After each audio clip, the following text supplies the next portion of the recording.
At the family's year-end party, my contemptuous father deliberately tried to humiliate me. He said, "You will spend your whole life renting. When will you ever have a lakeside mansion like your sister?" Everyone burst out laughing, until I quietly revealed that she was renting the house from me, her shadow.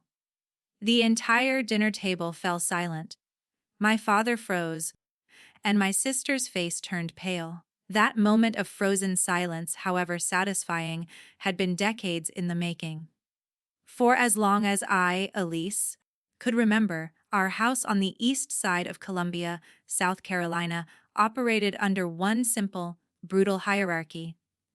There was my older sister, Sierra, who shone in the spotlight, and there was me, the shadow. Sierra had an undeniable charisma, a loud, electric personality that drew people in like magnets.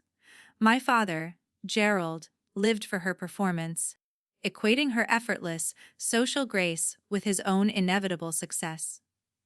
The clearest illustration of my place arrived the summer Sierra turned 12.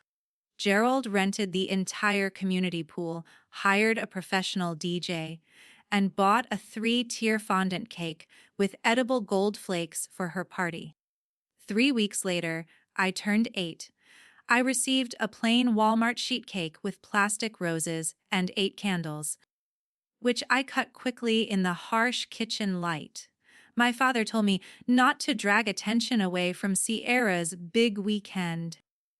That afternoon taught me the exact size of my allotted space in the family zero. The pattern repeated itself tirelessly through school. Sierra brought home mostly B's, and Gerald threw backyard cookouts to celebrate her. Natural leadership.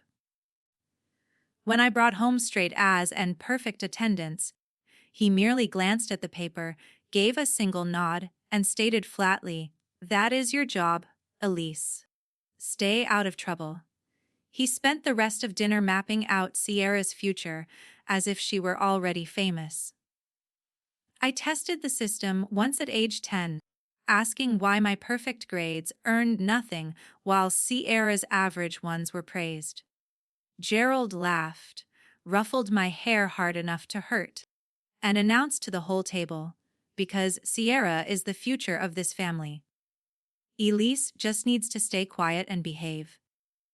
My mother, Diane, pulled me aside later to whisper that he did not really mean it, but the words were already carved into me. After that night, I stopped showing anyone my grades. I stopped asking for anything at all.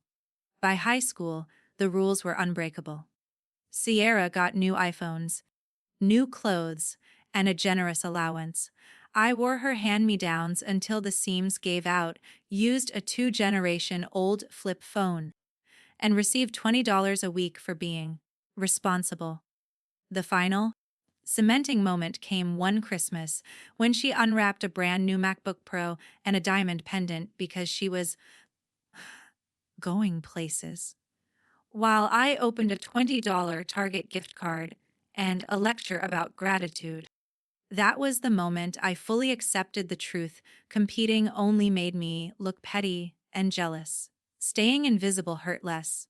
So, I perfected the armor of silence. It was heavy and deeply uncomfortable, but it was mine.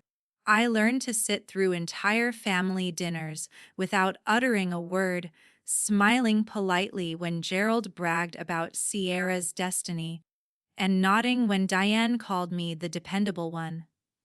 I learned that if I never wanted anything, nobody could deny me. I wore that silence every day because in the Gerald house, the spotlight belonged to Sierra, and the shadows were built for me. The armor of silence became my blueprint for escape. Since I was already invisible to them, I could now work in secret, building a future they would never understand and could never touch. The difference between my sister, Sierra's college experience, and mine was not a gap, it was a canyon. When Sierra got her acceptance letter to Clemson University, my parents immediately stepped in. They paid full tuition, covered room and board, handed her a substantial credit card with a $5,000 limit, and ensured she had a new, entry-level BMW for her first semester. Her move-in day was a magazine shoot monogrammed bedding, a country club going-away party, and an ice sculpture that spelled her name. She graduated owing $0 My path, naturally, looked nothing like that. I applied to Midlands Technical College, a community school 20 minutes from home. I chose it because in-state community college was essentially free if one hunted down every available scholarship and grant to cover books, gas, and the tiny fees left over. I never asked my parents for a dime. In fact, I went out of my way to ensure they never knew how aggressively I was applying for aid, preferring them to believe my choice reflected limited options rather than fierce independence. To cover my living expenses and the eventual transfer costs, I took 3 jobs simultaneously. My alarm went off at 4:30 in the morning to stock shelves at the Walmart on Harbison Boulevard. After a full day of classes, I drove Uber Eats until 1 in the morning, surviving on 4 hours of sleep and instant noodles. On the weekends, I tutored high school kids in AP Computer Science for $50 an hour cash, funneling every single penny into a savings account that was invisible to my family. I sustained myself on pure stubbornness and the quiet, deep rage of 20 years of being overlooked. I kept a perfect 4.0 grade point average through both years of community college. My father never asked about my classes, but he often called to get my opinion on the latest luxury student apartment Sierra was considering near Clemson. 2 years later, I transferred to the University of North Carolina, Charlotte, armed with another stack of scholarships I had applied for entirely in secret. I paid for the transfer fees, the dorm deposit, and my first year's books with my tutoring money. I graduated in the spring of 2020 with a degree in computer science and exactly $11,000 in student loan debt. I paid off that entire amount in 18 months and never mentioned it. Sierra, having graduated the same spring owing nothing, celebrated with a rented yacht party on Lake Norman that likely cost more than my entire degree. That yacht party became a silent promise. I would never again allow the disparity between us to be a reflection of my actual abilities. The pandemic year, 2020, was a turning point for remote tech hiring. Companies were desperate for engineers. I landed a mid-level software engineer role at a fast-growing fintech startup based in Austin. It was fully remote, offering a starting salary of $128,000 plus meaningful equity that vested over 4 years. By early 2023, I had been promoted to senior engineer, and my total compensation was soaring past $165,000, with the stock climbing every quarter. It was the kind of money that changes lives, but my family never heard the real number. Every time Gerald asked what I was pulling in, I shrugged and gave the same rehearsed lie. Around 65, maybe 70 on a good year, Dad. Remote jobs don't pay like they used to. He would grunt, nod, and change the subject back to Sierra's latest grand opportunity that had yet to materialize. He believed every word because it confirmed his existing narrative about me dependable. Yes, but ultimately lacking the personality needed for real, high-level success. I maintained this financial camouflage for 2 reasons. First, I was terrified that the moment they knew the truth, the requests would start help with the mortgage, a down payment for Sierra's inevitable business failure, or some other financial drain. Second, and honestly worse, I did not want to hand Gerald the satisfaction of another comparison. I could already hear him saying, Elise finally figured it out once she stopped being lazy. I refused to give him that win. So, I kept living the life of a person making $65,000 in Charlotte. I rented a cramped 400 square foot studio apartment in an aging complex with stained carpet and a window unit that sounded like a jet engine. My furniture consisted only of a mattress on the floor, a $30 desk, and one plastic lawn chair. I still drove the same beat-up silver 2009 Toyota Corolla I had bought at age 17 with my tutoring money. The paint was oxidized, the check engine light had been on for 3 years, and the driver's side window only went down halfway. But it started every morning. When I went home for Thanksgiving or Christmas, I wore the same 3 faded hoodies in heavy rotation. I complained about rent increases that did not actually exist and bills that kept piling up. Diane would squeeze my hand and say, "It will get better, sweetie." Gerald would shake his head and mutter about kids these days, not knowing how to truly hustle. They bought every word of the performance. Meanwhile, the real money stacked up in silence. Direct deposits landed every 2 weeks, stock units vested. My 401k and Roth IRA were maxed out, and 6 figures were growing steadily in a high-yield account under my name only. The armor of silence had evolved. It was no longer just protection. It was perfect camouflage, giving me a clean, untouchable life. Soon, I would begin planning where to deploy this secret power.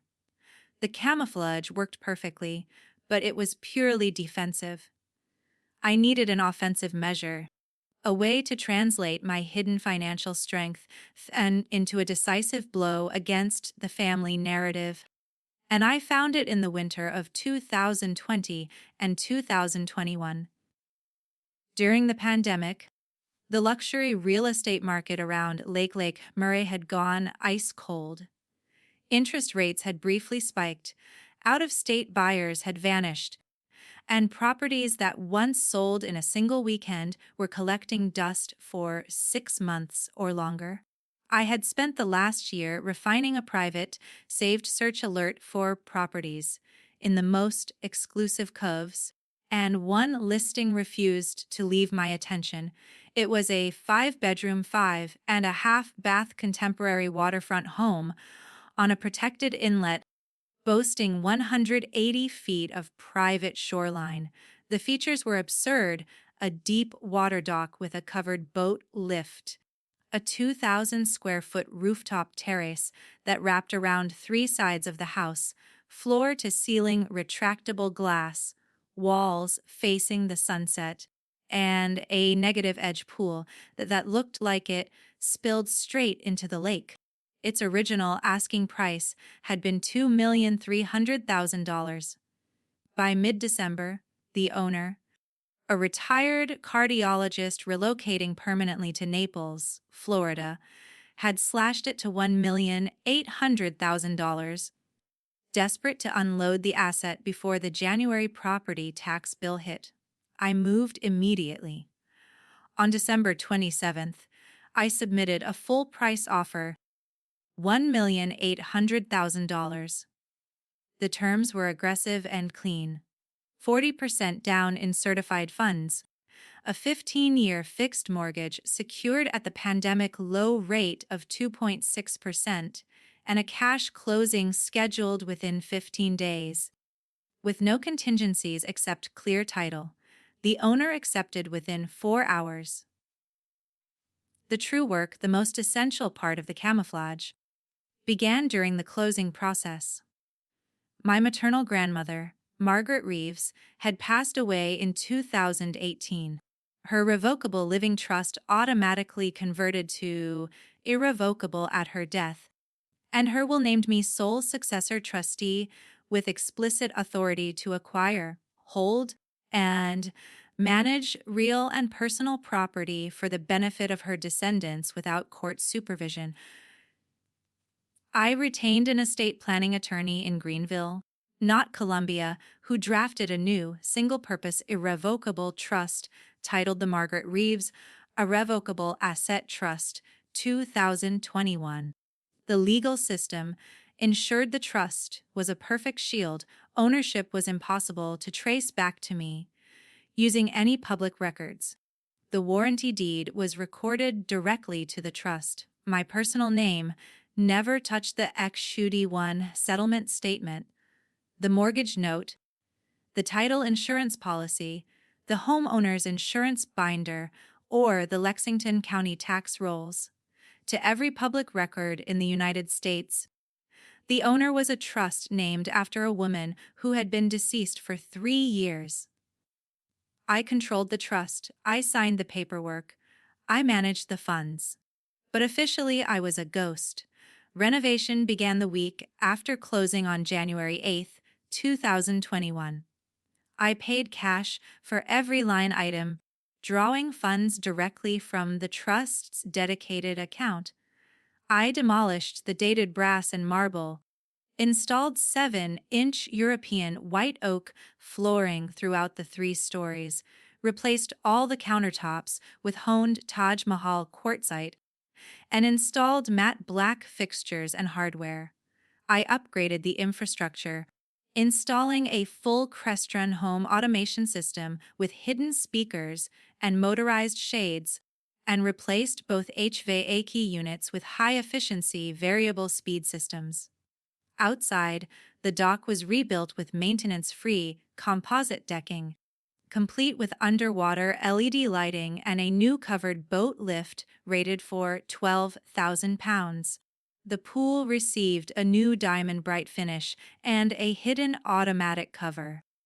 The total renovation cost came to $328,000, paid in 4 separate wire transfers. The secrecy during this phase was paramount. Every contractor signed a 1-page, non-disclosure agreement stating the owner lived abroad and wished to remain anonymous. I visited the site only twice, both times in a rented gray Camry, wearing a baseball cap and sunglasses. I paid invoices the same day they landed, never lingered, and gave absolutely no clues about my real identity or relationship to the family name that I shared with the grantor. By October 2021, the house was flawless. I had it staged with high-end, neutral furniture and prepared it exclusively for luxury rental. I then onboarded Lydia Brooks, a licensed property manager with 15 years of experience in the high-end market.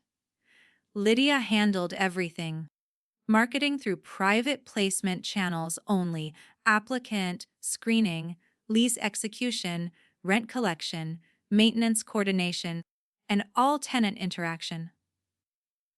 Rent was wired to her limited liability company, then swept into the trust accounts the same day. Lydia and I never met in person. All communication remained inside an encrypted client portal registered to the trust. She believed she worked for a discreet family office based in Charleston. She was not wrong, merely missing one detail. The discreet family office was merely a technical armor I controlled from my 400-square-foot studio apartment in Charlotte. Back in the real world, the camouflage remained airtight. I still pulled into my parents' driveway in the peeling Corolla. Gerald still asked every single visit if I had finally started making decent money. I still answered, "Getting there, Dad," and let the silence swallow the rest. Diane still pressed folded $20 bills into my palm for gas or groceries.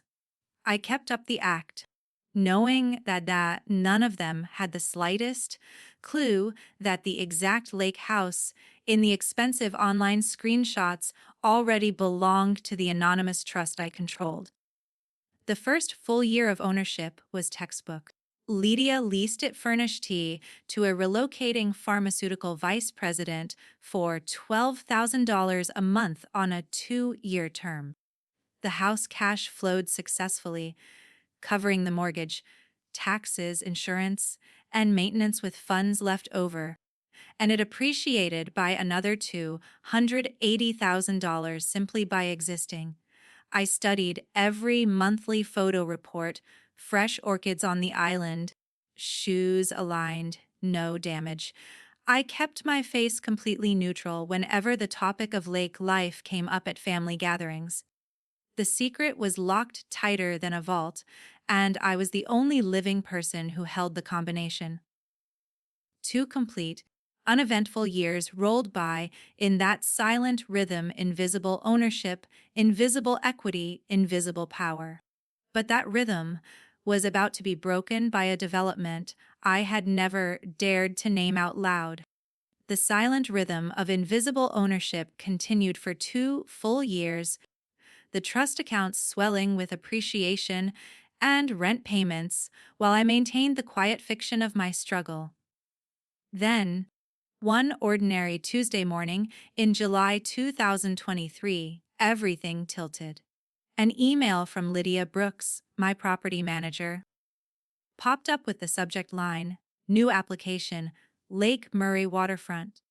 I opened it, sitting at my $30 Facebook Marketplace desk in the cramped studio, and felt the air rush out of my lungs. The primary applicant was Sierra Reeves. I stared at the screen, momentarily unable to process the confluence of events. Sierra had absolutely no idea the property belonged to me or to the trust I controlled. The listing was never public.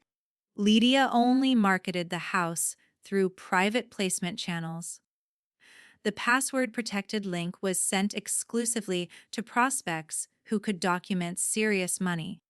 Sierra had clearly managed to piggyback on the co-applicant, Giselle Vaughn, whose old Charleston shipping fortune was the kind of name that opened every door in South Carolina. The application was detailed and professional. Combined verifiable annual income was listed at $426,000. The requested lease term was 24 months, and the requested move-in date was August 1st. Their attached cover letter was peak Sierra, all confidence, no substance. It read, "We are ready for a signature lakefront property that reflects our personal brand and elevated living. We will treat the home like the jewel it is." The arrogance was palpable. She had applied to live in the house that I, the silent, invisible sister, had bought, renovated, and owned. The irony was a physical weight in my chest.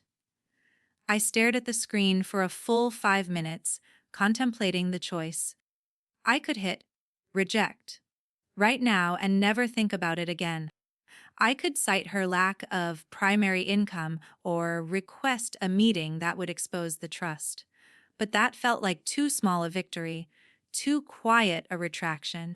I had built the armor of silence to protect myself, but now that armor offered the perfect camouflage for an act of pure, slow burn revenge. I typed a single-line reply to Lydia Brooks. Approved. Proceed with lease. I approved the application, not with a flourish, but with the flat finality of a judge signing a verdict. I had just provided the gun and the bullet for my sister's own spectacular self-destruction. 3 weeks later, Sierra and Giselle moved in. Within 48 hours, Sierra's Instagram account became a full-time lake house commercial. The first post was golden hour drone footage, gliding over the dock, showing her and Giselle on matching lounge chairs with rosé glasses raised. The caption read, "Chapter 30 starts here. My lake house, my peace." There was, naturally, no mention of rent, no mention of a landlord, and certainly no mention of the Margaret Reeves Evocable Asset Trust 2021. Every photograph and story was meticulously staged to scream ownership. Lake life unlocked. One caption declared, "Home suit home. Living my truth," declared another. She wasn't merely leasing a house, she was leasing an identity. The family group chat, naturally, exploded. My father, Gerald, sent voice notes that lasted minutes filled with booming pride. "Did you see your sister's place? That dock. That view. That's how you do it!" My mother, Diane, forwarded every picture with a stream of hearty emojis. I replied to the family chat with a simple thumbs up emoji and went back to my laptop. The armor held firm. When Gerald called me that weekend, I kept up the act, complaining about my window unit and the rising gas prices. He simply shook his head and grunted about how some people just do not have the drive. He was completely convinced that Sierra had purchased the home outright, an impression she was working 24 hours a day to reinforce. For the first 18 months, the arrangement was textbook and agonizingly perfect. The rent landed like clockwork, $11,500 on the first of every month, wired directly from Giselle's trust disbursement account. Lydia's quarterly inspection reports showed the house spotless, just as my own contractors had left it. Fresh orchids on the double island, designer shoes lined up by the door, not a fingerprint on the glass railings. I was the silent, invisible landlord of my sister, the golden child who was now leasing her. Winning. Image from the sister she openly scorned. I had provided her with the perfect stage, and she was performing flawlessly. The secret, locked tighter than ever, gave me a feeling of controlled power that was unlike anything I had ever experienced. It was the calm before the storm. The stage was set. The actor was performing. All I had to do was wait for the right moment to pull the curtain back. For 18 months, the arrangement was a delicate, perverse equilibrium. Sierra continued to build her glittering, rented kingdom, and I, the invisible landlord, collected the profits that financed her illusion. Then, spring 2024 hit, and everything cracked. The first sign was small. The April rent payment arrived 4 days late, followed by an apologetic email from Giselle citing a temporary delay in a trust disbursement. I barely noticed. May, however, was 12 days late. By early June, the entire relationship between Sierra and Giselle imploded in spectacular, public fashion, mutual unfollows, deleted couple photos, and cryptic social media stories about snakes and fake love. By the end of June, the house was a full month behind on rent. Lydia sent the standard courtesy reminder. Sierra responded with a rambling, 4-paragraph email blaming unexpected brand deal delays and a temporary cash flow hiccup, assuring Lydia that the entire balance would be wired the next week. It was not. July brought only a partial wire of $4,000 and another promise to square up the remaining $7,500 next week. Then August arrived, bringing nothing. September, nothing. October, nothing. The balance quickly climbed past $48,000. Sierra's personal life shifted as quickly as her finances. Before the sheets were cold, she replaced Giselle with Jackson Holt, a man built like a comic book character and twice as loud on social media. He moved in immediately, without ever being added to the existing lease. The quarterly inspection photos provided by Lydia shifted overnight, reflecting the chaos. Gone were the fresh orchids and perfectly aligned designer shoes. The reports now showed empty Veuve Clicquot bottles abandoned on the quartzite island, muddy Timberland boots left on the European white oak floors, and evidence of random influencers taking mirror selfies in the master bathroom at 3 o'clock in the morning. Red plastic cup parties frequently spilled onto the rooftop terrace. Lydia, a meticulous professional, flagged the unauthorized occupant and the mounting delinquency in every single report. Each time, I replied with a tight, controlled instruction: follow standard late fee protocol, but hold off on formal eviction filings. Do not engage further. I wanted the debt to climb. I needed the illusion of ownership to become so essential to Sierra's identity that its destruction would be absolute. Sierra, meanwhile, continued to post as though the house were paid off in full. 4th of July fireworks were shot from the private dock.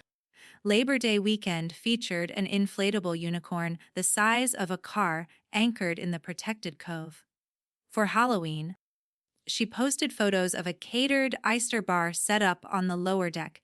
Every caption screamed ownership: grateful for my home every single day, or this view is mine forever. Jackson took the flexing to another level entirely. Every time a cousin or acquaintance posted a new success, he would immediately throw up an Instagram story with the lake sparkling behind him, using text overlay like, "Stay mad. You will never touch this level." The entitlement was never subtle. Thanksgiving 2024 was the worst display yet. Sierra video chatted my father from the rooftop terrace, wearing a floor-length white fox fur coat, slowly panning the phone across the lake glittering with the holiday lights she had paid $5,000 to have installed. Gerald had the phone volume maxed so the entire dining room could hear her gush about how magical it felt to host holidays in their forever home. When the call ended, my father looked straight at me across the turkey, his eyes smug and contemptuous. "That is what winning looks like, Elise. Maybe one day you will get there." I smiled, said, "Maybe," and started stacking plates. Inside, the ledger kept ticking. $48,000 and climbing. Lydia asked twice in writing if I wanted to initiate formal eviction proceedings. Both times, I replied, "Not yet." I explained to her, using the persona of the discreet family office, that we were attempting a private settlement before involving the courts. She was professional enough to accept the instruction without question. In reality, the moment I had waited for, without ever admitting the true nature of my plan, was finally close enough to touch. I had the stage, I had the cast, and most importantly, I had the undeniable, crippling financial leverage. It only needed the final, public catalyst, and I knew exactly when and where my father would provide it. December 30th was fast approaching. I kept my hand away from the eviction papers, waiting only for the cruel theater curtain to rise. The silent count continued, the dollar amount a-ticking, heavy pendulum swinging toward the inevitable date. The house on Lake Murray was a lavish stage of unpaid debt, and all that remained was to ensure the audience was in their seats. December 30th arrived, cold and clear.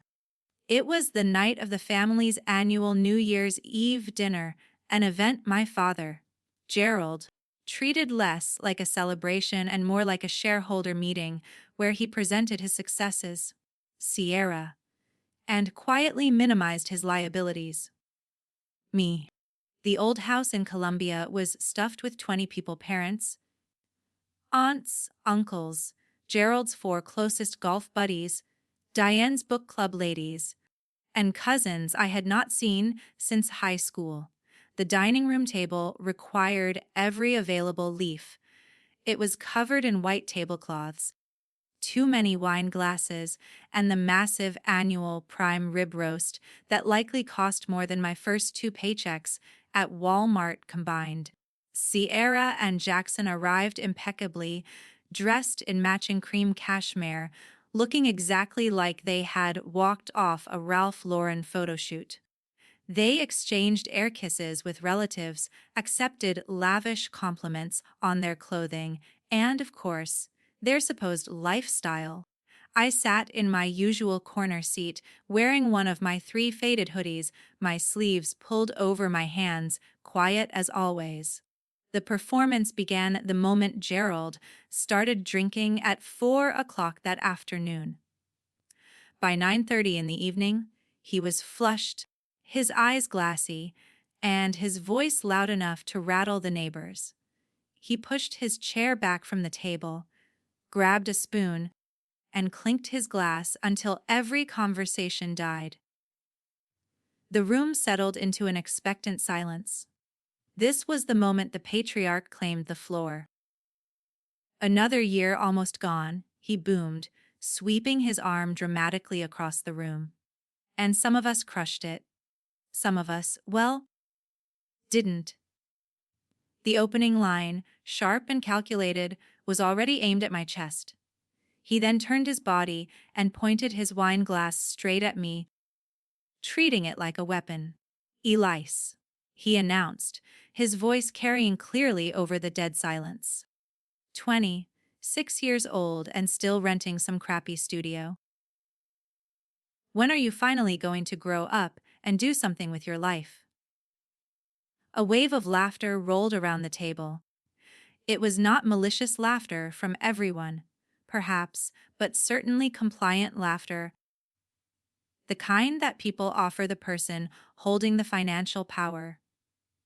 One of Gerald's golf buddies, a man named Robert who looked perpetually sunburnt, raised his glass and said, "Here, here." My mother, Diane, stared at her plate, twisting her napkin in her lap. She was avoiding eye contact, the silent role she always played when the conflict centered on me.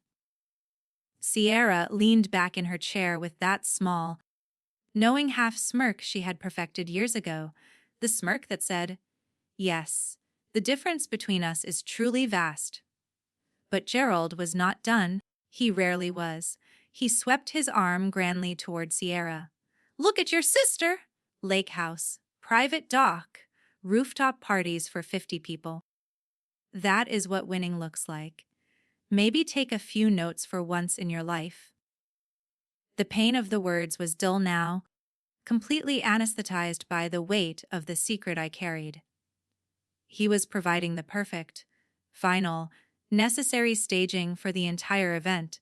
He was giving me the justification. Sierra, ever the performer, tilted her head, affecting a fake modesty that fooled no one. "Actually," she drawled, her voice carrying just enough for the golf buddies to hear, "we are planning a full dock renovation this spring. New composite decking, built-in lighting, maybe a second-level bar with a fire pit. It is going to be insane." Jackson, her unauthorized guest, immediately raised his own glass, the light catching the cheap ice in his drink. "To the Queen and her kingdom." More laughter erupted. Someone started a slow clap near the kitchen. The room tilted under me for a brief second, but the feeling was quickly replaced by a cold, clear focus. I had waited for this exact moment. I had paid $328,000 in cash for renovations and endured $48,000 of unpaid rent just to ensure this moment felt exactly this cruel, this public, and this utterly undeserved. I reached into the pocket of my hoodie, pulled out my smartphone, and opened the property management app. I took a deep breath, the only visible action I permitted myself, and then I slowly, deliberately turned the screen outward, holding it in one hand so that the large, centered display was visible to the entire length of the table. The noise in the room faded into a dull drone as the 20 faces focused on the light radiating from the screen in my hand. I could feel the change in the atmosphere, the sudden, heavy curiosity as the family saw the screen of the quiet, invisible sister. The show was about to start. I had been given the spotlight. I let the screen sit there, radiating light onto the polished white tablecloth. The silence that followed Gerald's toast suddenly replaced by a heavy, confused anticipation. I watched their faces not with rage, but with a cold, almost surgical detachment. They were waiting for me to do something quiet, to perhaps show an article, or maybe a funny meme. They were waiting for the shadow to behave. Instead, I used my voice, slow and flat, perfectly level. This is a partial screenshot from a client portal I manage. I began, making sure every word was clear and audible against the stunned quiet. I opened it to confirm a few details before I left for the evening. Since the house came up in conversation, I thought I would share the details for everyone to see, since Dad asked about winning. I held the phone steady, watching Gerald's confused frown deepen. He was still processing the fact that I had interrupted him, a trespass he rarely forgave. I started to read the details displayed on the screen, reading them not as a sister, but as a detached agent of finance. Lease agreement. Margaret Reeves Irrevocable Asset Trust 2021. Primary tenant Sierra Reeves. The name, spoken aloud in that context, landed like a small, shocking object dropped into the silence. Sierra's confident half-smirk vanished instantly. Her eyes snapped to the phone screen, and the color drained from her face, leaving her pale as paper. Jackson, her unauthorized guest, froze with his glass halfway to his lips, his eyes bouncing nervously between Sierra and the device in my hand. He looked like he was waiting for the punchline that only I knew. I continued, my voice now commanding the dead silence. Previous co-tenant Giselle Vaughn, removed. Current unauthorized occupant, Jackson Holt. I watched Jackson physically recoil at hearing his name read out as an unauthorized occupant. Then came the centerpiece of the exhibit, the reason I had endured 4 months of mounting debt and endless social media performance. I held the phone still, allowing the table to fully absorb the next line, highlighted in stark red. Balance due, $48,400. Status, 4 months delinquent. I waited for 5 full seconds, letting the immense, staggering figure settle into the consciousness of every person present. The sound in the room was truly dead.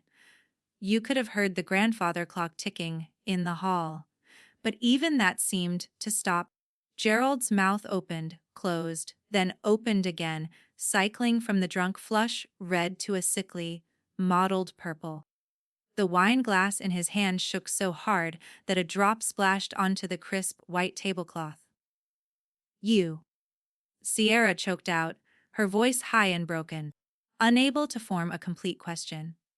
You can't. Tears immediately spilled down her cheeks in thick, mascara-stained rivers. Actually, I can, I stated, my voice completely level.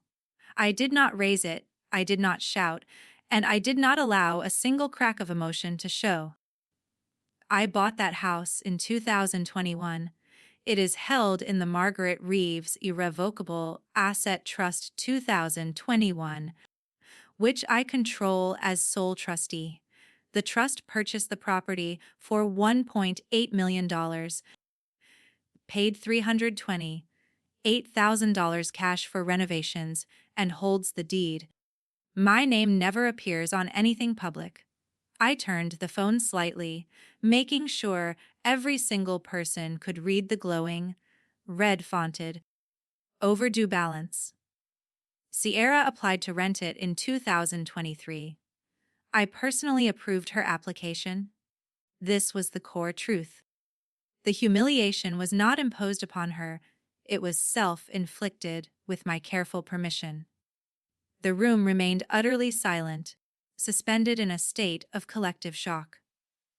40 full seconds of pure, frozen silence. Sierra found her voice again, but it came out as a desperate, childish plea. "You are my sister! How could you let me believe? How could you let everyone think?" I looked her straight in the eye, finally stripping away the pretense of years. "You told everyone. I never said a word. I simply let you rent the stage you needed to continue your performance." Gerald finally slammed his fist down on the table so hard that the silverware jumped and plates rattled. He was shaking with a rage that surpassed his usual theatrical anger. This was the raw fury of a man whose control had been publicly shattered. "You hid this on purpose?" he roared, the accusation echoing against the high ceiling. "You wanted to humiliate your own family on a holiday!" I met his stare, my eyes completely dry and steady. I had not cried in front of him since I was 10 years old, and I would not start now. "Yes," I confirmed, simply and entirely. I waited for the exact moment it would hurt the most. "You handed me the perfect stage tonight, Dad." "Thank you." Diane's hand flew to her mouth. Stifling a gasp, one of the Gulf wives whispered, "Oh, my lord." The silence returned, now charged with devastation instead of confusion. Sierra was sobbing openly, her shoulders shaking with huge, heaving waves of grief and shock. "This is cruel. This is actually cruel." Jackson, having finally absorbed the reality, slowly set his wine glass down on the tablecloth. "You set her up," he muttered, looking at me with a mixture of fear and disbelief. "That's messed up, bro." I looked at him, too. "No, she set herself up. She decided a rented life was her forever home. I simply approved her credit application." The silence stretched another 10 seconds. It was a victory measured not in dollars, but in the complete, utter stillness of 20 people watching their golden narrative collapse. I stood up, pushed my chair neatly into the table, and walked toward the front door. My footsteps were the only sound in the house. Nobody tried to stop me. Nobody said a word. Gerald was still frozen, his mouth slightly open, the purple creeping up his neck. Sierra was a hunched, broken mess of cashmere and tears. I opened the front door, stepped out into the cold night air, and pulled it closed behind me with a soft, final click. Inside, I could hear Sierra's gasping cry echoing down the hallway. It was the sound of my armor finally being shed, and the sound of my ultimate clinical freedom being born. The war was over, but the cleanup had just begun. I woke up the morning after the dinner feeling nothing at all. The exhilaration of the confrontation had been replaced by a cold, clear void, perfect for the bureaucratic work ahead. The armor was off, and now it was time for the execution. At 8:03 in the morning, I opened the property management portal. I generated the official South Carolina notice to quit, filling in Sierra's name, the exact address, the $48,400 delinquency, and the 30-day deadline to cure the default or vacate. I had Lydia Brooks overnight, its certified mail with return receipt requested. The clock started ticking the moment the envelope was dropped in the mail. Sierra had exactly 31 days left in the house. The same day, I filed the formal eviction action with the Lexington County Magistrate Court. The process had to be clinical and immediate.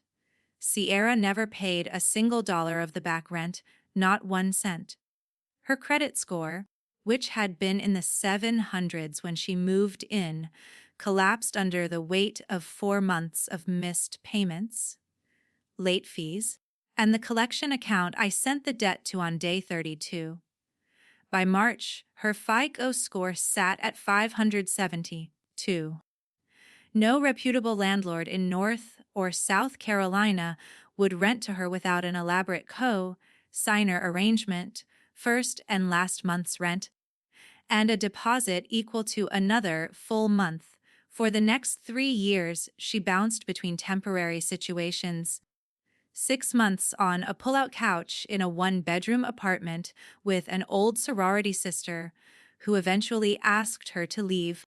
9 months in a spare room at Jackson's cousin's townhouse until the cousin got engaged and needed the space, and finally back to Columbia, sleeping on an air mattress in the den of a high school friend who felt sorry for her.